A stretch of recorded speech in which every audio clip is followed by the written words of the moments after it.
Hello guys, today I want to talk about the hot girl eating habits that helped me stay at my natural weight for over 2 years.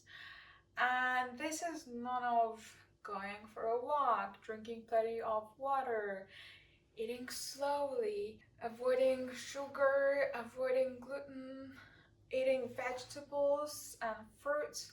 It's none of that. I mean, those things are healthy and may be good for you, but if you're gonna do just these things that I'm gonna share with you in the video, you can eat like me. I eat I eat, I eat pastries, bread, very carby diet, especially now that I'm traveling, and I want to try out different foods and dishes. So I don't worry about what's on the plate, the ingredients, the calories. It's just such a relief, and I really enjoy this life because that just is not part of my mental space. And this is what I want for you.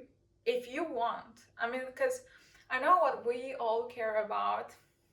I know it's superficial, it's kind of vain, but we do care about our looks, and it's important. It's a valid desire. I'm totally agreeing with that, even though I personally, I don't know, I don't really care that much about it, but it's good to have. It goes hand in hand. If you're gonna feel good, you will naturally reflect that from the outside as well. So, and the first habit is the most important one. It's eating only when you're physically hungry. And this doesn't mean that you eat when it's lunchtime or when it's dinner time, when there's food available. You eat when you actually get the signals from your stomach that you're hungry. And it took me a while for me to learn when I'm physically hungry because I dieted for a long time. I was out of sync from my body. I didn't know when I was actually hungry. I ate because I was bored. I ate because I was sad. I ate because I just wanted to take a break from work. I ate for all the reasons other than true physical hunger. This one is key because if you think about it, when you eat only the amount of food that your body is asking for, then there's no excess eating. And when there's no excess eating, there's no excess weight. Everything else becomes so much simpler. You don't have to think that much about calories. You don't have to count calories. You don't have to be hyper aware of every single bite you put in your mouth. This is really such an amazing and enjoyable way to live because it's just all that mental space is reserved for your life, your career, your work, your friends, your family, your hobbies, and food takes a backseat. You don't have to really actually monitor everything that you're eating all the time. That was the struggle for me in the past, and I just couldn't really keep up with calorie counting or just keeping track of my food and all those crazy diets because it's really hard, it's exhausting. You really can't really have a life if you think about it. So, getting to a place where you're recognizing true physical hunger and you act on it. You don't avoid it, you're not afraid of hunger. Hunger is something natural, it's normal, it's there to signal that you need food. You provide the food, you're satisfied, you move on with your life, and that's it.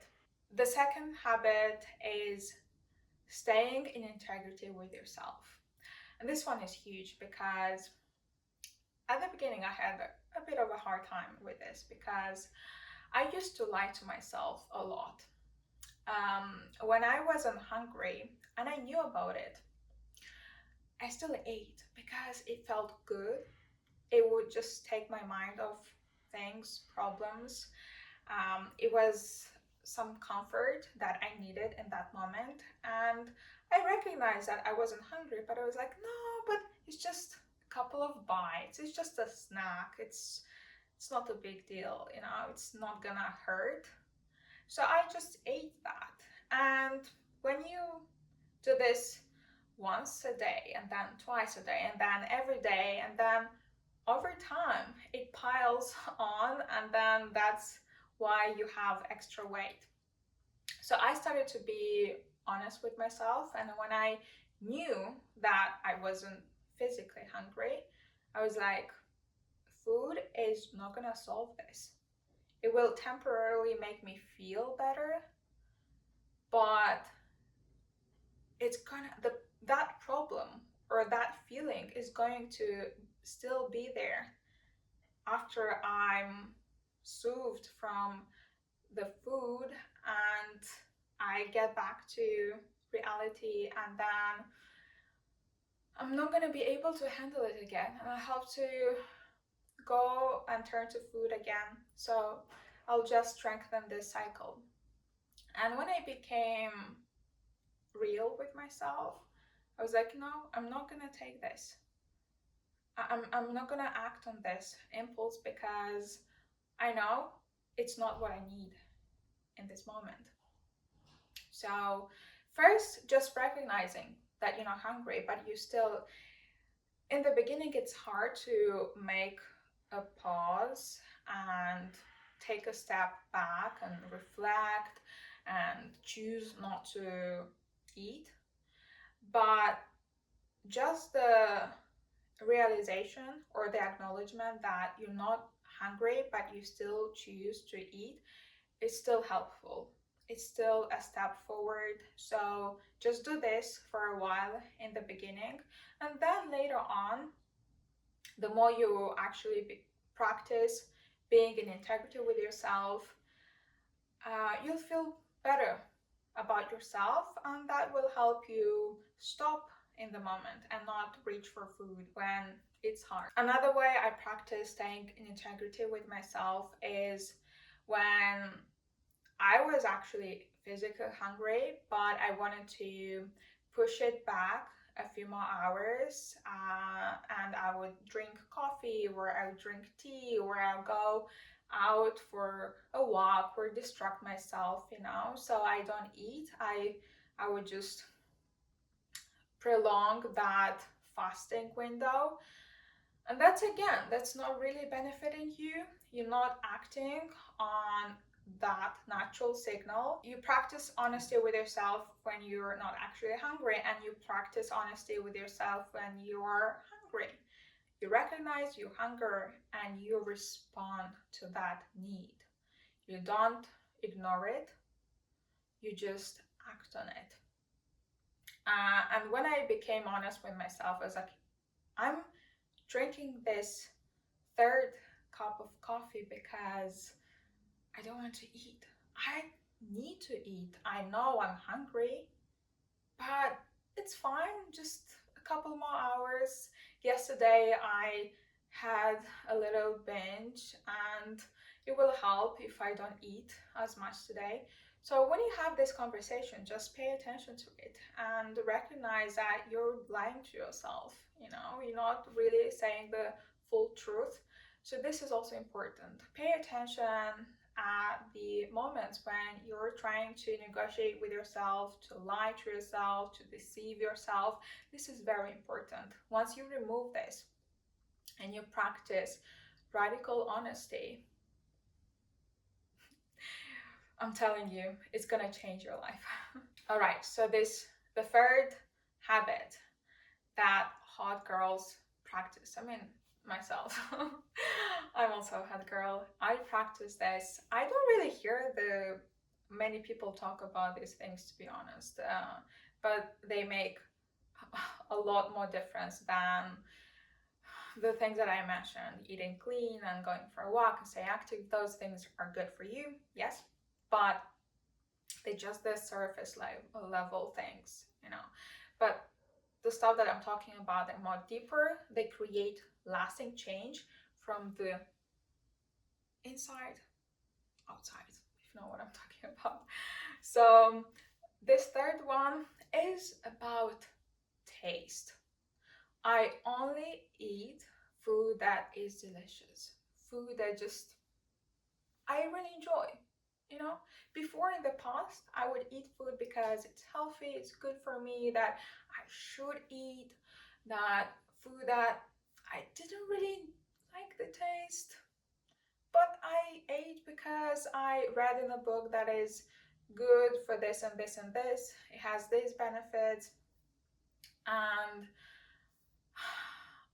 I just pushed all of that away, and I was like, you know, I don't care about that. I care about feeling good in my body and honoring my taste preferences.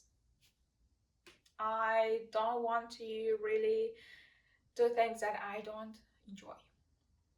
So now, this is, I think, maybe the one rule that I have is that I eat only foods that I enjoy, that taste good to me. And that doesn't have to be some like elaborate recipe or something, you know, just gourmet meals.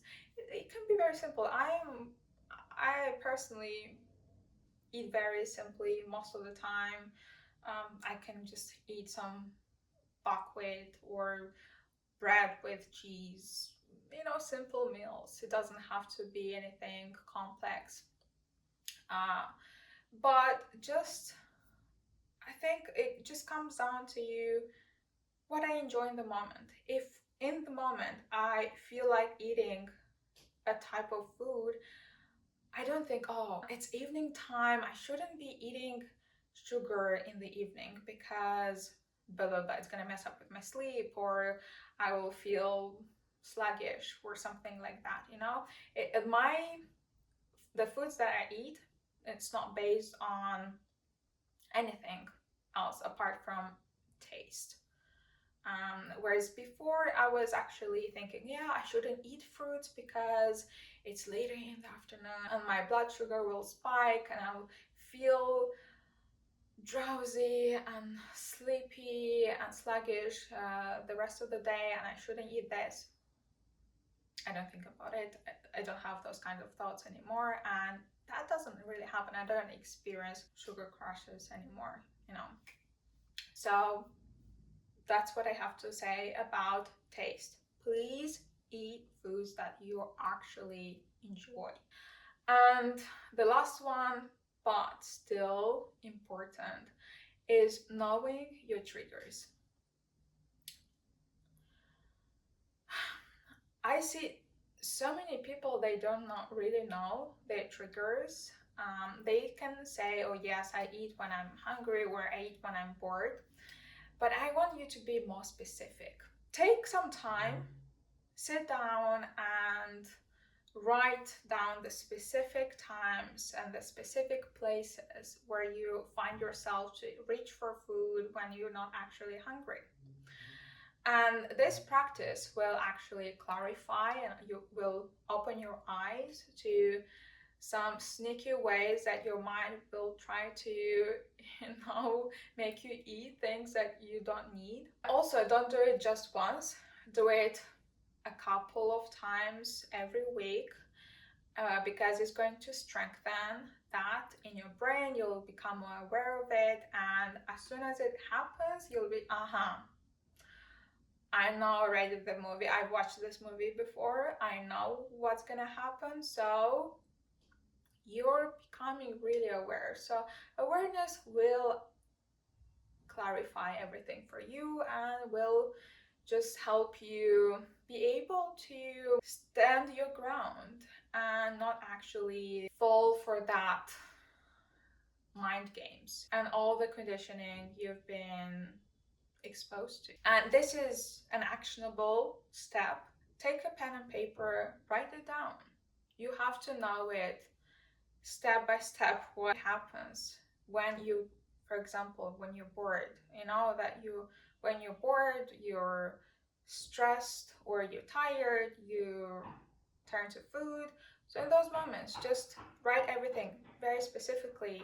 Write the event that happened beforehand, write the time, write the place, because you'll be surprised. You know, the visual memory, it's imprinted in the brain and you don't even think about it. But as soon as you find yourself in a specific environment where you used to lose control around food, you'll start to act like that, even though you're way past that behavior.